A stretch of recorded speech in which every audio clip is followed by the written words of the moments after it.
అప్పుల బాధలు వెంటాడుతున్నాయా? అయితే 6 జేవిఆర్ వారి జాతిరత్నాలు ధరించండి.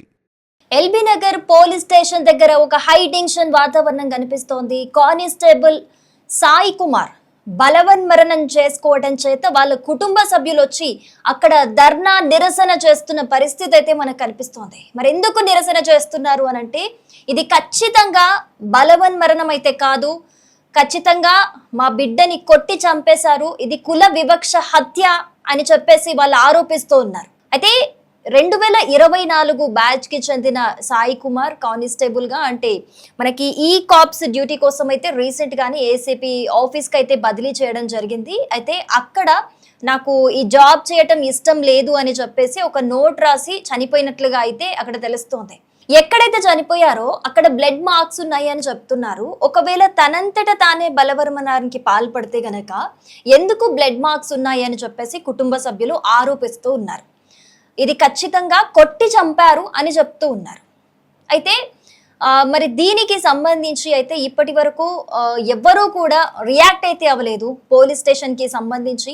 అయితే ఇది ఎప్పుడు జరిగింది అని అంటే అర్ధరాత్రి 2:30 ప్రాంతంలో జరిగిందని వాళ్ళ కుటుంబ సభ్యులకి ఫోన్ చేశారట. ఇలా జరిగింది అని, మేము ఇట్లా కామినేని హాస్పిటల్కి తీసుకెళ్తున్నాము అని చెప్పేసి. కానీ హాస్పిటల్కి వెళ్ళే దారిలోనే సాయి కుమార్ చనిపోయినట్లుగా అయితే వైద్యులు నిర్ధారించడం జరిగింది. 3 గంటకి చెప్తే వాళ్ళు రావడం జరిగింది. వాళ్ళు వచ్చినాక బాడీని చూయించలేదట. ఆల్రెడీ చనిపోయాక ఉస్మానియా హాస్పిటల్ మార్చురీకి తరలించేశారట. కుటుంబ సభ్యులకి చెప్పకుండా వాళ్ళు ఆల్రెడీ అడిగారట, ఆపండి, మేము వస్తున్నాము, మేము బయలుదేరాము, వస్తున్నామని చెప్పినా కూడా ఆపకుండా కుటుంబ సభ్యులకి అసలు ఇప్పటి వరకు బాడీని చూయించలేదు, ఫోను ఇవ్వలేదు, అసలు ఏం జరిగింది అని ఏది చూయించలేదట. వాళ్ళు ఇప్పుడు సీసీటీవీ ఫుటేజెస్ అయితే ఉంటాయి కదా ఒక పోలీస్ స్టేషన్లో, ఆ సీసీటీవీ ఫుటేజెస్ అయినా మాకు చూయించండి, ఏం చేసుకున్నాడు, ఎలా జరిగింది అనేది మాకు ప్రూఫ్ కావాలి, ఖచ్చితంగా దీని మీద ఇన్వెస్టిగేషన్ అయితే జరగాలి. మనకి డీసీపీ అరుణ గారు కావచ్చు, హోంమంత్రి అనిత గారు కావచ్చు, వాళ్ళు ఖచ్చితంగా ఇక్కడికి రావాలి, ఇన్వెస్టిగేట్ చేయాలి, ఇప్పటికిప్పుడు మాకు న్యాయం జరగాలి.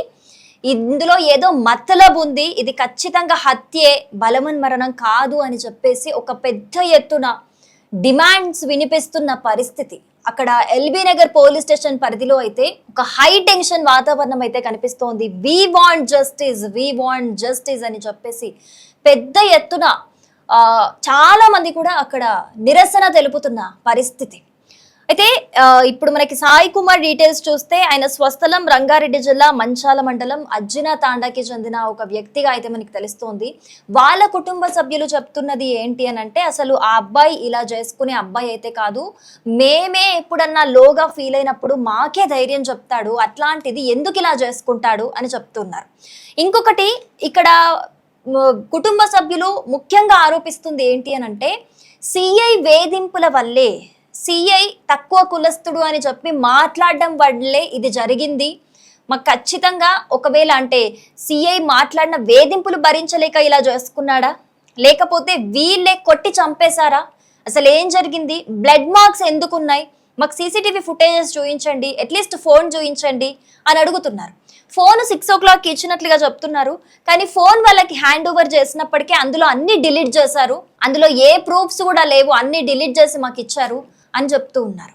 ఒక సైడ్ ఏమో కుటుంబ సభ్యులు ఇలా చెప్తూ ఉన్నారు, ఇంకొక సైడ్ ఏమో పోలీసులు ఇప్పటి వరకు కూడా అసలు ఏం జరిగింది ఏంటి అనేది ఎవరు కూడా మాట్లాడట్లేదు. ఈవెన్ ఎక్కడ జరిగింది ఏంటి అనే ప్లేస్ కూడా ఈవెన్ మీడియాకి చూపించట్లేదు.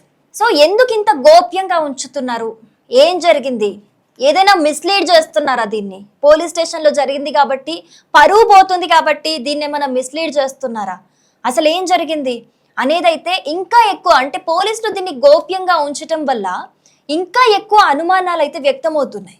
ఎందుకంటే ఏదైతే నార్మల్గా ఆ అబ్బాయి తనంతటి తానే చేసుకుంటే చూపించడానికి ఏంటి ప్రాబ్లం, ఈవెన్ స్పాట్ అయినా సీసీటీవీ ఫుటేజెస్ అయినా ఏదో ఒక ప్రూఫ్ అయినా చూపించాలి కదా.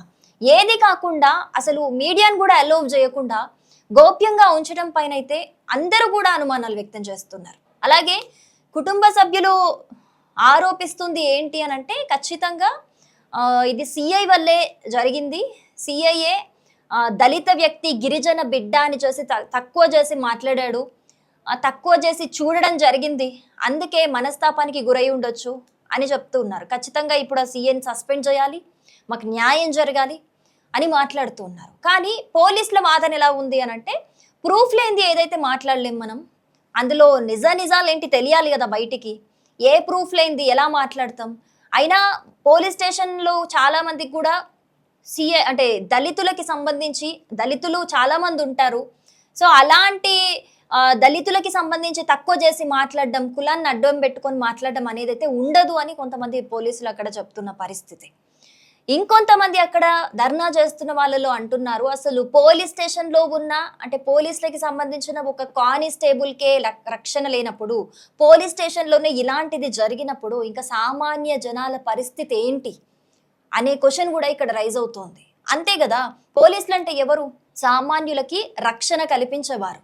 కానీ ఒక పోలీస్కే, ఒక కానిస్టేబుల్కే ఇప్పుడు రక్షణ లేదు, ఆయన ఎలా చనిపోయాడు అనేది ఒక ప్రశ్నార్థకమైంది. అసలు ఏ ప్రూఫ్స్ బయటికి రావట్లేదు, అసలు ఇందులో ఏం జరిగిందో తెలియట్లేదు అని అంటే ఇంకా సామాన్యుల పరిస్థితి ఏంటి? పోలీసులే ఖచ్చితంగా జనాలను కాపాడాలి. కానీ ఒక పోలీసులు అయ్యుండి ఆ మొత్తం పోలీస్ స్టేషన్లో ఒక కానిస్టేబుల్ని కాపాడలేకపోయారు. ఇంకా జనాల్ని ఏం కాపాడతారు ఇలాంటి వాళ్ళు అనే ప్రశ్నలు అయితే ఇప్పుడు ఉత్పన్నమవుతున్న పరిస్థితి అయితే కనిపిస్తోంది. దీనికి సంబంధించి పెద్ద ఎత్తున ధర్నా చేస్తున్నారు. వాళ్ళ కుటుంబ సభ్యులు, బంధుమిత్రులు, స్నేహితులు అందరూ వచ్చి కూడా ఎల్బీ నగర్ పోలీస్ స్టేషన్ చుట్టూ అయితే కూర్చొని ధర్నా చేస్తున్న పరిస్థితి మనకు కనిపిస్తోంది. మరి దీనికి సంబంధించి డీజీపీ రియాక్ట్ అవుతారా, కమిషనర్ రియాక్ట్ అవుతారా, ఎవరు రియాక్ట్ అయితే అసలు ఇది సద్దు మనుగుతుంది, ఎలాంటి ప్రూఫ్స్ బయటికి విడుస్తారు, అసలు ఏం జరిగిందని దీని మీద క్లారిటీ ఇస్తారు అనేది అయితే ఇప్పటికైతే నిజంగా ఒక క్లూలెస్ అనే చెప్పాలి, క్వశ్చన్ మార్క్ అనే చెప్పాలి. మరి ఇది ఎంతవరకు కంటిన్యూ అవుతుంది, ఏం జరుగుతుంది? ఈ కేసు ఒక కొలిక్కి రావాలంటే మాత్రం ఖచ్చితంగా కొన్ని ప్రూఫ్స్ అయితే బయటికి వస్తేనే, అసలు సిఐకి కావచ్చు, ఆ పోలీస్ స్టేషన్కి సంబంధించి కొంతమంది చెప్తున్నారు కమిషనర్ ఆఫీస్కి వెళ్తాడు, ఈ కాప్స్ డ్యూటీ కోసం అయితే బదిలీ చేయడం జరిగింది. కమిషనర్ ఆఫీస్కి, డీసీపీ ఆఫీస్కి, ఏసీపీ ఆఫీస్కి తరచూ వెళ్తూ పని చేస్తూ ఉంటాడు. మనం పర్టికులర్గా ఒకరిని టార్గెట్ చేసి మాట్లాడలేం, ప్రూఫ్స్ లేనిది అని చెప్తున్నారు. కానీ కుటుంబ సభ్యులు మాత్రం ఖచ్చితంగా సిఐ వల్లే ఇది జరిగింది అని మాట్లాడుతున్నారు. మరి దీంట్లో ఒక క్లారిటీ రావాలి అని అంటే ఇన్వెస్టిగేషన్ అయితే జరగాలి. ఖచ్చితంగా ఇన్వెస్టిగేషన్ జరిగిన తర్వాత ఆధారాలు బయటికి రావాలి. బయటికి వచ్చిన తర్వాత ఈ కేసుకి సంబంధించి నిజాలేంటి బయటికి వచ్చే అవకాశం అయితే ఉంటుంది.